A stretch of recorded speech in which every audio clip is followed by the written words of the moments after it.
sobre todo acercar posiciones, si hay intención de acercar posiciones.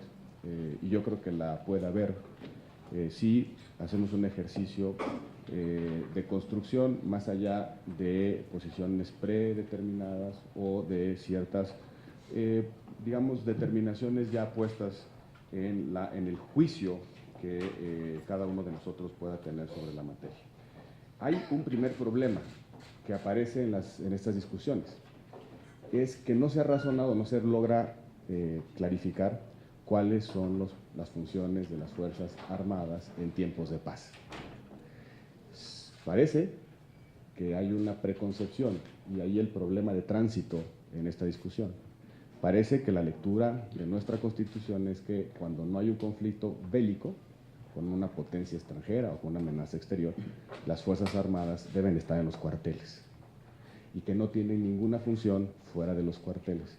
Eso en nuestro sistema jurídico es absolutamente falso. Las Fuerzas Armadas tienen funciones previstas en leyes, no son responsabilidades legalmente establecidas desde mucho tiempo atrás, desarrolladas en muchas leyes, no solamente en las leyes orgánicas de la Armada o del Ejército, en muchas otras leyes. Por cierto, hago un pequeño paréntesis. Esta discusión se dio en el proceso constituyente en 1917, cuando se discutió el artículo 129 de la Constitución. Y el voto particular de Paulino Machorro es verdaderamente ilustrativo, muy bello, por cierto. Porque a propósito del debate sobre si había comandancias fijas o no, Paulino Machorro decía, es que las Fuerzas Armadas tienen funciones distintas en tiempos de paz a los conflictos bélicos. Y desde entonces, en distintas leyes, les hemos dado atribuciones. Hay por lo menos tres leyes que regulan la función de seguridad interior, y no es una función híbrida, es una función específica, reconocida en la Constitución, que está subsumida en el género de la función de la seguridad nacional, pero que tiene una entidad propia. En la ley orgánica del Ejército de la Fuerza Aérea, el artículo primero establece con toda claridad que se regulan las funciones de seguridad interior del Ejército.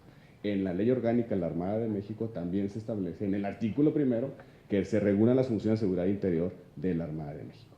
Y permítanme recurrir a un párrafo de la Suprema Corte de Justicia de la Nación que ilustra las funciones en tiempos de paz de las Fuerzas Armadas. En nuestro sistema jurídico, las funciones del Ejército, la Fuerza Aérea y la Armada en tiempos de paz van desde el apoyo a la sociedad civil en caso de desastres naturales, la reforestación de áreas verdes, las sanitarias y de salud pública en general, la custodia, distribución, captación y resguardo de paquetes electorales, las de vigilancia y custodia de bienes nacionales como son las instalaciones de Petróleos Mexicanos, de la Comisión Federal de Electricidad, del Instituto Nacional de Investigaciones Nucleares, de caminos y puentes federales de ingreso y servicios conexos, de los almacenes nacionales de depósitos, de ferrocarriles nacionales, etc. El auxilio a las autoridades encargadas de la Procuración de Justicia y el apoyo a las acciones para combatir el narcotráfico, entre otras. También constituye, dice la Corte, un hecho notorio que el gobierno aplica un renglón importante de sus recursos a contar con un ejército, fuerza aérea y marina, debidamente equipados, armados y entrenados con el doble fin de estar preparados para un caso de guerra y en tiempos de paz, contribuir a la seguridad